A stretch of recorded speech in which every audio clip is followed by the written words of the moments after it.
Let's listen to Ford's current CEO, Jim Farley, talking about Tesla, Chinese EVs, in other words, the competition. No, the competitive reality is that the Chinese are, the 700-pound gorilla in our industry for EVs. There's no real competition from Tesla or GM or Ford with what we've seen from China. Sorry. What? Is this real? Is this an AI deepfake? Let me just double check. Can you confirm, real clip of the current Ford CEO claiming what Tesla's not meaningful competition? Right. Does anyone know what the world's best-selling vehicle by revenue, as in the product with 4 wheels, that consumers are spending more money in total buying than any other on Earth every year for 3 years running? Anyone know what that would happen to be? Tesla Model Y. Would we like to do the same exercise just specifically in China, where apparently that's where all the competition is, in China? Number 1 in China would be, what do we fucking know? It's also the Tesla Model Y. Maybe that's unfair. What about the United States? I mean, Ford's bread and butter pickup trucks, right? What's the best-selling electric pickup truck in the United States? Oh yeah, you up the back. The Ford F-150 Lightning, you say? They cancelled it because they weren't selling enough of them. Oh wait, you, over there. The GMC Gobby. I think you mean Hummer. Probably the same meaning. No. Anyone else? All right. That would be Tesla's Cybertruck. Now, I actually have a conspiracy theory. It's what I do. Behind why Jim, or henceforth Dim Farley, would say this truly outrageous thing. So bear with me. Because what he just said, to suggest that Tesla is not competition, to redirect the attention toward Chinese electric vehicle manufacturers who literally 0 of them are actually profitably selling electric vehicles. They make some compelling products at very low prices. Most of them wouldn't be roadworthy due to safety features not necessarily being there outside of China. Some are. But none of the Chinese EV manufacturers are even making money selling high-volume electric vehicles. Tesla's kicking their own ass in their own home country, in China, with the Model Y. Tesla's dominating globally. Why would Mr. Farley say such a ridiculous and inaccurate thing to suggest that Tesla isn't competition? Why would he say this? Let me just grab my tinfoil hat. Now that I'm wearing my tinfoil hat, conspiracy theory coming soon. But first, let's set the scene and dig back into the historical record over the last half a decade-ish to see what Jim Farley, CEO of Ford, back then was saying about Tesla. In their press release announcing the F-150 Lightning, their electric pickup truck, which has since been cancelled because apparently electric vehicles are hard, the Model 3 was praised as an iconic innovator and a disruptor, on par with historic game-changing automotive products. Here's the direct quote. Every so often, a new vehicle comes along that disrupts the status quo and changes the game. Model T, Mustang, Prius, Model 3. Jim Farley replying to Elon Musk on X regarding electric vehicles and legacy automotive companies surviving or not. Jim, to Elon Musk, says, thanks for leading the way. So, CEO Ford praising Tesla's leadership in electric vehicles. The following year, on an official Ford earnings call, Farley describes Tesla as the leader in electric vehicles and suggests that Ford is trying to catch up and challenge them. This tacitly acknowledges Tesla's dominant position. Here's the direct quote. The only company challenging Tesla in EVs, when referring to Ford. Not that we're the only company that's beaten Tesla, but challenging, attempting to catch up to the leader. On a podcast in 2023, Farley admitting that they've learned a lot from Tesla's approach, vertical integration, which allows them to have coherent software as opposed to an absolute mess of supplier products trying to get them to talk to one another. Specifically mentioning that at the time he was recording this podcast, Ford had about 150 different suppliers producing products for a single Ford vehicle. Good luck getting them to talk to one another. He was praising Tesla's vertically integrated approach and all of the benefits. He's had plenty to say on Tesla's Model 3 and why. Here's a quick quote describing them as extremely impressive. Another, when we ripped apart a Tesla with Doug Field, ex-Tesla and Apple, I was just absolutely flabbergasted. What's truly flabbergasting is why Jim Farley, CEO of Ford, would now suddenly be saying that Tesla isn't competition, having previously admitted that they were leading the way, that Ford was the only company attempting to catch up in any meaningful way, citing the Model 3 as a huge game-changing innovative product up there with the Model T itself. Why would Jim Farley now be saying this? No, the competitive reality is that the Chinese are, the 700-pound gorilla in our industry for EVs. There's no real competition from Tesla. Tinfoil hat alert. Here comes the conspiracy theory. And by conspiracy theory, I mean a question I ask when I already know the answer to the question, but I don't want to say that it's the answer to the question. I just want to ask the question so people think it out for themselves, go, oh, yeah, maybe he's got a point. I shouldn't have said that. I take it all back. It's definitely just a question I don't know the answer to. Anyway, here's some guy with 3 first names. He isn't even me anyway, who posted this on X a little while ago, April 2026, who, having observed the strange change in tune and public statements from Jim Farley regarding Tesla, as we've seen previously, praising the company, their leadership, their innovation, their vertical integration, all sorts of stuff. There's plenty more on the record. This guy with 3 first names that isn't me had noticed suddenly he was either avoiding mentioning the name Tesla, period, or redirecting attention toward the real competition. Hey, look over there, the 7,000 pound gorilla that I want you to pay attention to instead of the gigantic fucking quadrillion ton elephant in the room. No, look at the gorilla instead. That's the only thing that's in here. It's just you, me, and the big fucking gorilla. Like, don't worry about the elephant. There's no elephant. Look at the gorilla, man. The Chinese electric vehicle. So here's the conspiracy theory, question that wasn't actually an answer from this guy. What did he have to say about Jim Farley's miraculous change of tune? He said, did someone tell Ford CEO Jim Farley to stop praising Tesla, who's eating Ford's lunch, and start praising Chinese EV makers instead? I mean, that's actually a pretty good question from this guy when you think about it. Let's continue. What else did he ask? Was the idea that no Ford buyer will support a Chinese EV company anyway? So pretend Tesla doesn't exist, but pretend that you are not pretending that Tesla doesn't exist by praising Chinese EV companies instead. So people don't think you're pretending Tesla doesn't exist by never mentioning them, because you were tapped on the shoulder and told to stop praising Tesla because some potential Ford customers will check out a Tesla if you praise them and become a Tesla customer instead. Now, unfortunately, because I'm not the guy that wrote this post, I can't know for sure what he was thinking when he posted this wild conspiracy theory, but he might have a point, you know. After all, Ford prides itself on being a very American-made brand, even though the composition of their vehicles, Tesla's actually the most American automotive manufacturer by parts made in the US. But let's not go. Let's pretend Ford is the real American company if you want to support an American company, right? And then, of course, you got China, the boogeyman. Not exactly an ally of the United States, historically speaking. What if this is almost a bait and switch? See, this post theorizes that perhaps if Ford's CEO is to now conjure up a little bit of a magic trick, bit of deception, misdirection, he can give the impression that he's not unbiased or misleading people by failing to acknowledge and praise Tesla as the leader. You know, there might be something to this wild conspiracy theory after all. So let's just imagine that somebody did tap Jim on the shoulder and say, Jim, you got to stop saying that Tesla's killing it. You're inspired. They're leading the charge. You're trying to catch up, acknowledging their products are great. You were flabbergasted when you tore one apart. You can't say that because some people who would previously buy Ford might check one out and will lose customers because they have much better electric vehicles. Hence, literally, what was the best-selling vehicle again?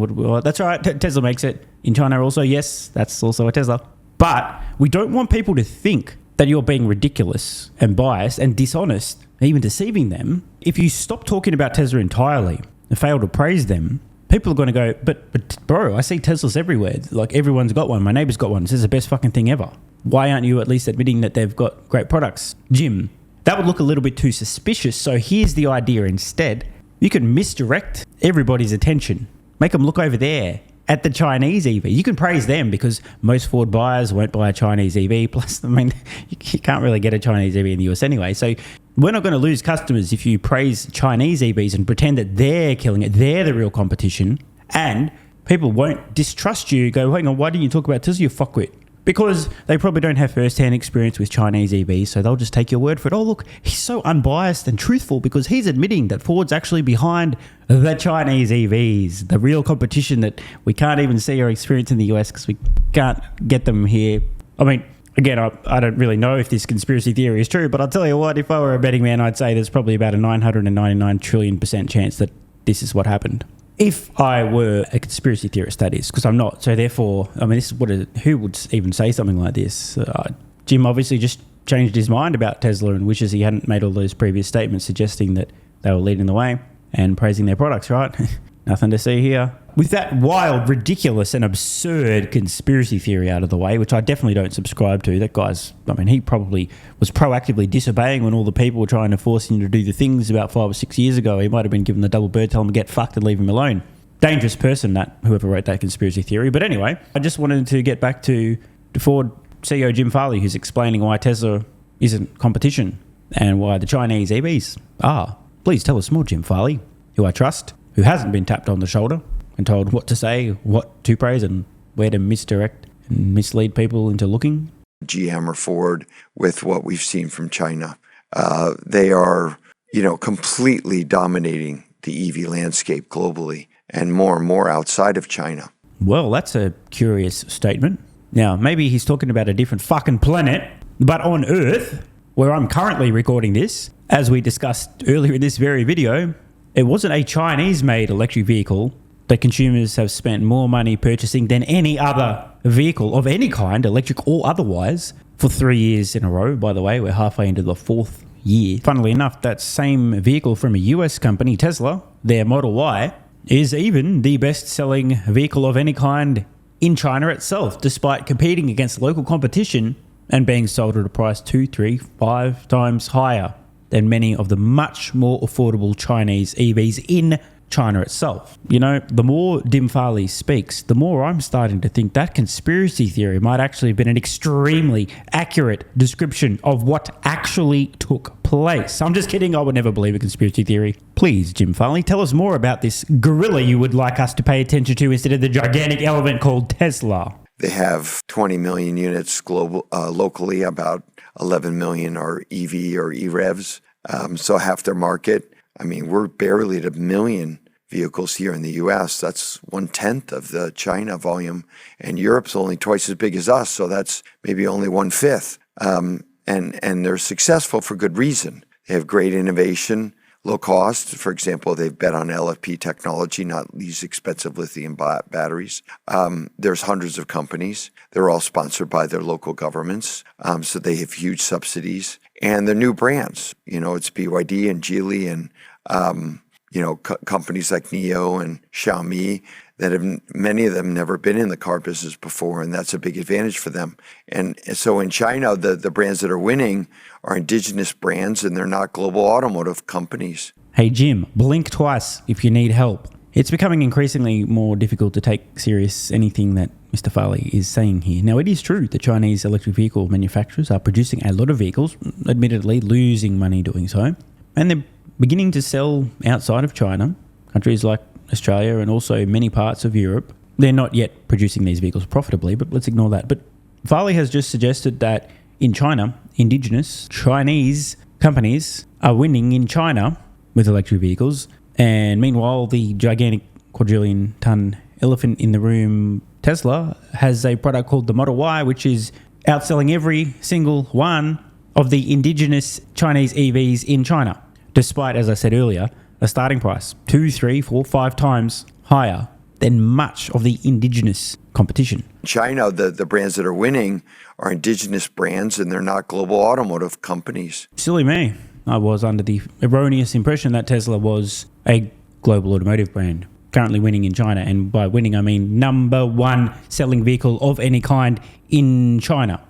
Probably the definition of winning. Weird. If I were a tinfoil hat-wearing conspiracy theorist, I would believe that perhaps Jim is proactively, intentionally avoiding acknowledging, even mentioning Tesla.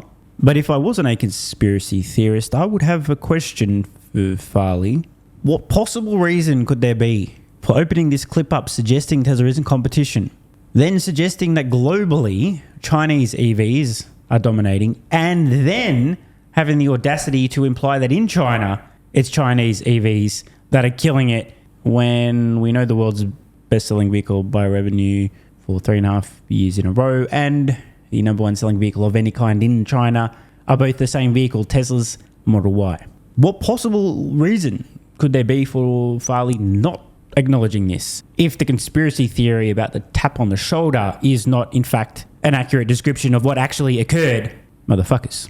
They're really, Chinese companies. So to beat them is, we really see a completely different approach. It's not a number of vehicles you have or the cost. It's, the price you offer the customer. Everyone's going to have affordable EVs. The question is, if you sell an affordable EV in the U.S. for $30,000, but it costs you $50,000 to make it, you could say you have an affordable one, but that's not a sustainable business. So, well, it took a while, but he's finally said something that I can completely agree with. If you're selling a vehicle for a multi-$10,000 loss per vehicle sold, that certainly is not sustainable, and you have a business model that we would describe accurately as completely fucked. 3 or 4 years ago, we kind of saw this affordable kind of life cycle, the duty cycle of the customer changing with our sales, and it became very obvious to us, or to me personally, that we have to go outside of Ford, create this Maverick group, give them resources and stay out of their way, but make sure that they delivered on a completely new approach, because the Chinese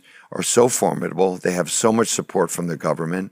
Well, good thing we didn't have a Chinese EVs and China drinking game, or everyone watching would be completely under the table right now. Now, is it just me, or is that Jim Farley getting tapped on the shoulder conspiracy theory seeming to be absolutely on point? Is there anyone watching who even has a half-valid possible reason as to why Jim Farley, Ford CEO, has suddenly stopped admitting the truth about Tesla? From being flabbergasted, inspired by, acknowledging their leadership, to proactively ignoring the fact that the Model Y, Tesla's product, is halfway through what will be its 4th year as the world's best-selling vehicle, not just electric vehicle, but vehicle of any kind? Why he would suggest, despite the data showing that Model Y, in terms of units sold, we don't even have to talk about revenue, is outselling. It's the number 1 selling vehicle in China most months, despite most of its local competition in China, the indigenous EVs, starting at $10,000, $15,000, at most maybe $20,000, about half the cost or a third the cost of Model Y. Does anyone have a reasonable explanation other than this completely deranged and totally unhinged conspiracy theory that he just got tapped on the shoulder and said, Jim, bro, you can't keep saying nice things about Tesla that are true because people are going to buy them instead of a Ford? By the way, quick heads up, had an awesome chat with Gally over on Hyperchange, mostly about SpaceX, my full investment thesis around valuation, also the possibility of a Tesla merger. Check it out with the link in the pinned comment. Thanks for watching. If you appreciate the content and want to support the channel, check out the links below where you can get early access to daily videos, unlock hundreds of exclusive pieces of content, and plenty more. AG1 has been part of my daily health protocol for almost half a decade. It's packed full of vitamins and minerals and helps me fill in nutritional gaps while supporting energy, digestion, and immune function. It also has prebiotics and probiotics to promote gut health. I take my health very seriously, and so should you. Try AG1 today by visiting drinkag1.com/SMR or click the link in the pinned comment and enjoy a free welcome kit with vitamin D3 plus K2 and AG1 travel packs. That's drinkag1.com/SMR.